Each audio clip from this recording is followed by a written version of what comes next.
Hi అండి, అందరికీ నమస్కారం. Welcome to my channel. ఇప్పుడే అందిన వార్త అండి. తీర్పు వచ్చేసింది, సుప్రీంకోర్టు తీర్పు. ఆ తీర్పు వివరాలు అయితే ఈ వీడియోలో ఉన్నాయి. వీడియోని ఎక్కడే కానీ స్కిప్ చేయకుండా ఎండ్ వరకు చూడండి, అప్పుడే పూర్తి ఇన్ఫర్మేషన్ అర్థమవుతుంది. అలాగే వీడియోకి ఒక లైక్ చేయండి ఫ్రెండ్స్. ఇక వీడియోలోకి అయితే వెళ్ళిపోదాము.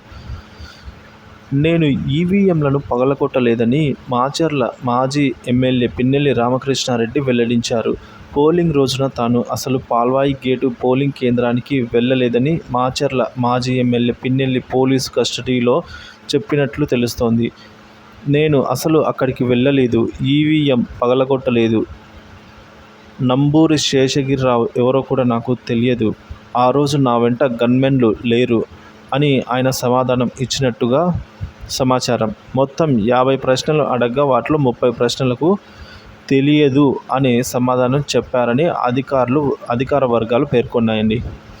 ఇక మాచర్ల మాజీ ఎమ్మెల్యే పిన్నెల్లి రామకృష్ణారెడ్డిపై మరో కేసు నమోదైంది. మాచర్ల మాజీ ఎమ్మెల్యే పిన్నెల్లి రామకృష్ణారెడ్డిపై పీసీ సెక్షన్ 323 కింద కేసు నమోదు చేశారు పోలీసులు.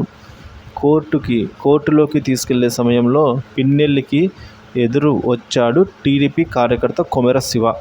ఈ సమయంలో పిన్నెల్లిపై దాడి చేసేందుకు ప్రయత్నించాడు. కానీ పోలీసులు అలర్ట్ అయ్యారు. కానీ అంతలోనే కొమెర శివను కడుపులో గుద్దారు పిన్నెల్లి. పోలీసు జోక్యం చేసుకోవడంతో పరిస్థితి సద్దుమణిగింది. ఈ తరుణంలోనే పిన్నెల్లిపై పీసీ సెక్షన్ 323 కేసును కూడా నమోదు చేశారు ఫ్రెండ్స్.